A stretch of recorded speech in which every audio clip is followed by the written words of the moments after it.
கதை நேரம். கருகிய இரவு, கருகிய ரகசியம். தமிழ்நாட்டில் ஒரு சிறிய கிராமம் சேத்தூர். அந்த கிராமத்தில் அமைதியாக இருந்தாலும் ஒரு விஷயம் மட்டும் எல்லோரையும் பயமுறுத்தும். கிராமத்து நிலையில் ஒரு பழைய மண் வீடு இருக்குது. அந்த வீட்டுக்கு அருகே யாரும் போக மாட்டாங்க. ஒரு நாள் அருண் என்ற இளைஞன் நகரத்திலிருந்து தனது பாட்டி வீட்டுக்கு வருகிறான். அவனுக்கு அந்த வீட்டை பற்றிய கதையை கேட்டதும் அந்த வீட்டுக்கு போக வேண்டும் என்ற எண்ணம் தோன்றியது. பாட்டி சொல்கிறாங்க, அந்த வீட்டு பக்கம் போகாத தம்பி, இரவு அங்கே ஏதோ நடக்குது. ஆனால் அருண் அதை கேட்க மாட்டான். ஒரு நாள் இரவு 12 மணிக்கு அவன் மெதுவாக அந்த வீட்டுக்கு செல்ல ஆரம்பிக்கிறான். செல்லும் வழியில் காற்று பலமாக அடிக்கிறது. நாய்கள் அங்கங்கே அலறுகிறது. மரங்கள் சலசலக்கும் சத்தம். அவன் அந்த வீட்டுக்குள் நுழைகிறான். உள்ளே முழுக்க இருள்.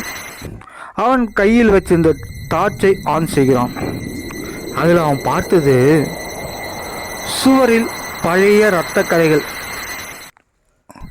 தரையில் ஒரு உடைந்த பொம்மை, ஒரு மூலையில் பழைய போட்டோ ஒன்று. அந்த படத்தில் ஒரு குடும்பம்.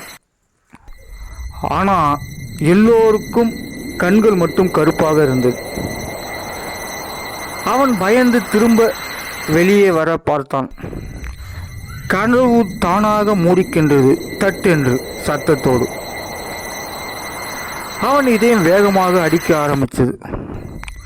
அந்த நேரம் மெதுவாக ஒரு குரல், நீயும் எங்களோட சேர்ந்துடியா என்று. அவன் மெதுவாக திரும்பி பார்க்கிறான். அந்த படத்தில் இருந்த குடும்பம் அவன் முன் நின்று கொண்டிருந்தாங்க. அவர்கள் கண்கள் எல்லாமே முழுக்க கருப்பு தான். அவன் ஓட ஆரம்பிக்கிறான். கதவும் திறக்குது. அவன் வெளியே ஓடுகிறான். அவன் பாட்டி வீட்டுக்கு வந்ததும் பாட்டி கேட்டாங்க, எங்கே போன அருண்? அருண் சொல்கிறான், நான் அந்த பழைய வீட்டுக்கு போனோம் பாட்டி. பாட்டி முகம் மாறிடுது. அந்த வீடு 10 வருஷத்துக்கு முன்னாடி எரிஞ்சு சாம்பலாயிடுச்சு.